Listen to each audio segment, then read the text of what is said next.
Buenas! Bentornati in questo nuovo episodio. Negli anni 70 in Italia abbiamo avuto un evento di karate molto importante, probabilmente l'evento più importante di tutta la storia di questa disciplina nel nostro paese. Un maestro molto importante decide di organizzare un tour europeo e porta in Italia un personaggio, un maestro, un insegnante dal Giappone che non ha bisogno di presentazioni. Accorrono da tutta Italia per partecipare a questo evento. Di chi stiamo parlando? Lo scopriremo dopo la sigla.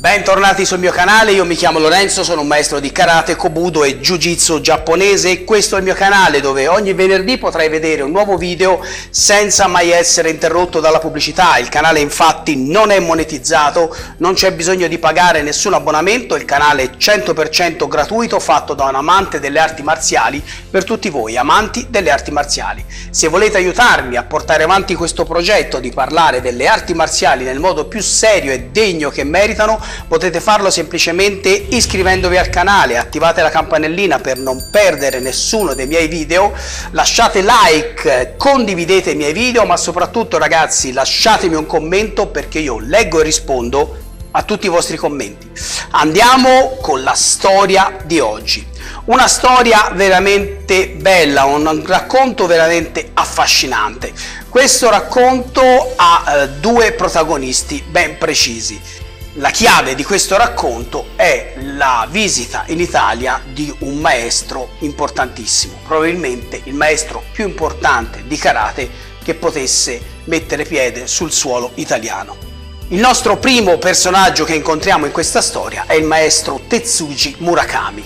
Tetsuji Murakami negli anni 50 è stato il primo maestro giapponese di karate ad arrivare in Italia, invitato dal pioniere Vladimiro Malatesti, che aveva conosciuto il karate in alcuni suoi viaggi, essendo lui un marinaio. Murakami inizia la pratica delle arti marziali da piccolo, praticando un po' di kendo, ed è a metà degli anni 40 che il maestro Murakami inizia a praticare karate. Inizia a praticare karate Shotokan sotto la guida del maestro Masaji Yamaguchi, maestro con il quale porterà avanti anche altre discipline come lo Iaido, il Kendo e anche l'Aikido.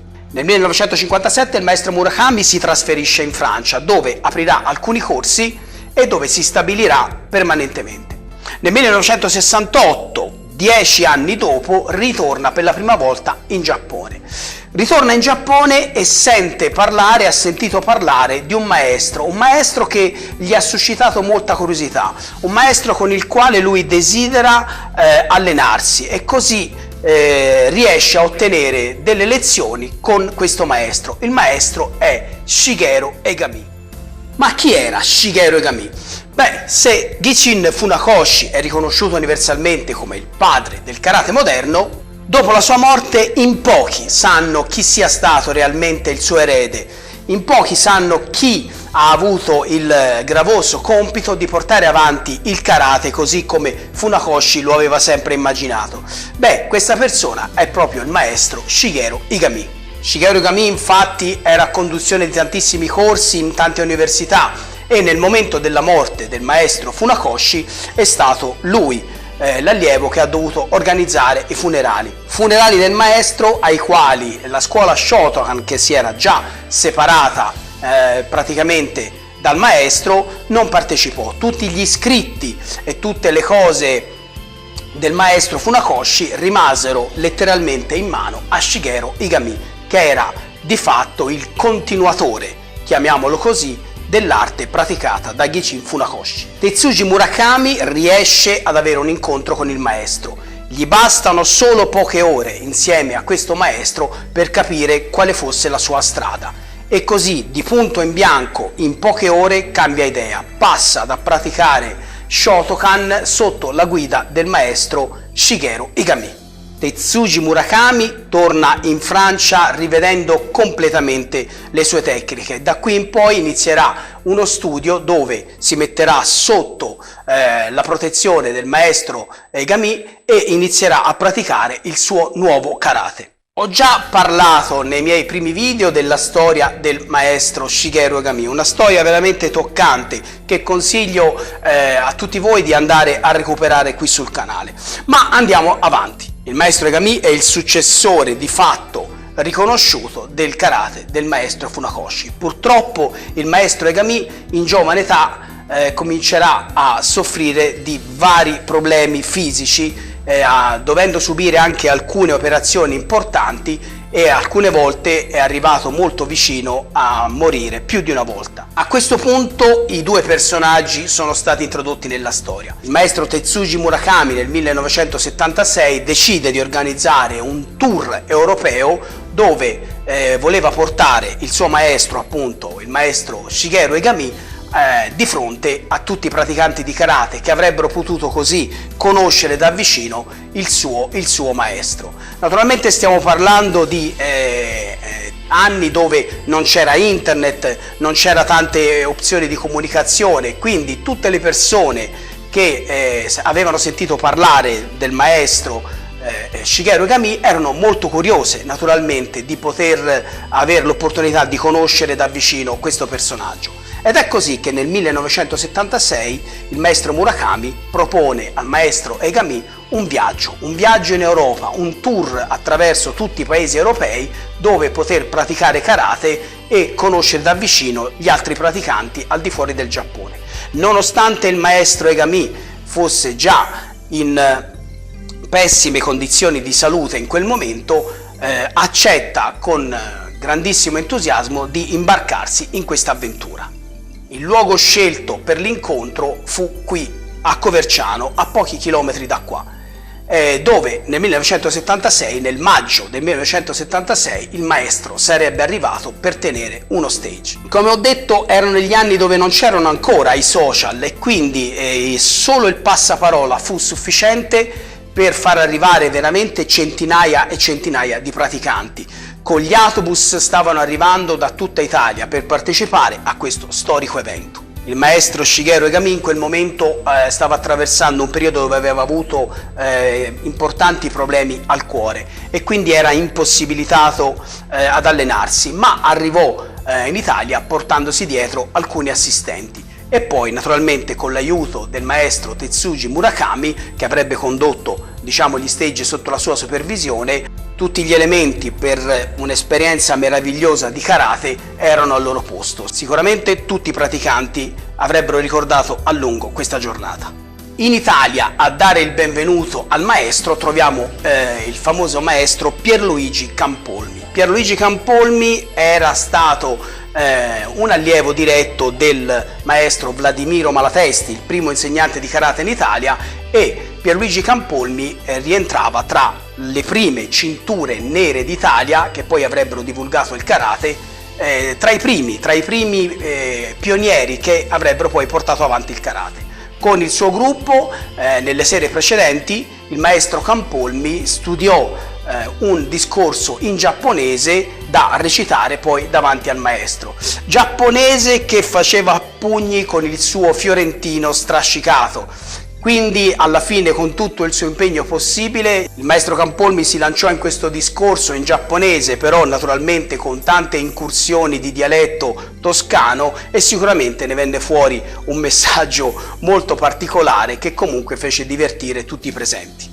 Iniziò l'allenamento e, come ho detto prima, eravamo nel periodo dove non c'erano tutte le connessioni audio e video che abbiamo oggi per poter interagire con le altre persone. L'inizio dell'allenamento e il riscaldamento fu affidato appunto a uno degli allievi che il maestro Egami si era portato con sé, e qui ci fu la prima esperienza, perché tutti furono messi davanti a degli esercizi che non avevano mai praticato e scoprirono come il riscaldamento dell'arte marziale del karate in Giappone veniva effettuato totalmente diverso da quello che facevano loro.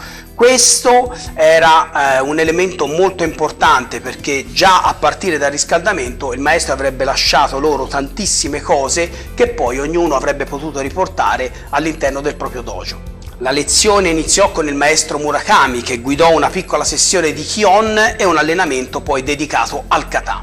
All'incirca a metà della manifestazione il maestro Murakami selezionò tra gli italiani alcune persone che avrebbero dovuto eseguire alcuni kata in onore del maestro, e così alcuni ragazzi con il cuore che andava a 1000 e veramente orgogliosi dell'onore che stavano ricevendo si esibirono al meglio che potevano in alcuni kata che erano dedicati al maestro. Il maestro Egami, per ricambiare, fece esibire uno dei suoi allievi in alcuni kata, e questo ragazzo giapponese che si esibì in questi kata fece letteralmente rimanere a bocca aperta tutti i presenti. Indicarono questo ragazzo, questo allievo, come veramente preparato e bravissimo. In realtà questo ragazzo, tra virgolette come lo chiamarono, questo allievo, in realtà non era una persona qualunque, ma stiamo parlando del leggendario maestro Tomoji Miyamoto, che era il miglior allievo che il maestro Egami aveva. Dotato di doti fisiche e dalla prestanza fisica impressionante, un karateka veramente di altissimo livello. Il maestro Egami, accompagnato da sua moglie, seduto, guardò con attenzione e vigilava costantemente su tutta la manifestazione, guardando con attenzione ogni piccolo movimento che veniva fatto. E così l'allenamento arrivò alla fine della sua giornata. Tutti erano veramente entusiasti dell'esperienza che avevano vissuto, e avere il maestro lì, anche se purtroppo in quel momento non poteva allenarsi, aveva dato loro una carica di energia, un tale senso di positività, che tutti erano veramente dispiaciuti che la giornata andava verso il termine. Alla fine dell'allenamento, sorridente, il maestro Egami fece un discorso di ringraziamento e poi volle stringere la mano personalmente a ognuno dei partecipanti che erano intervenuti, lasciando così un meraviglioso ricordo a tutti i praticanti.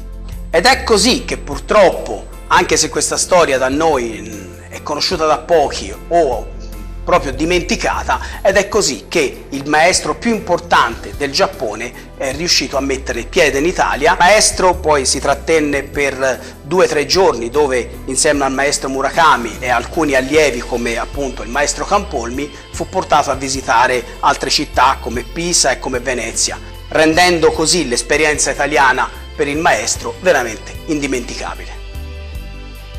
Nei miei viaggi in Giappone ho avuto l'onore di essere ospitato dalla famiglia di Shigeru Egami.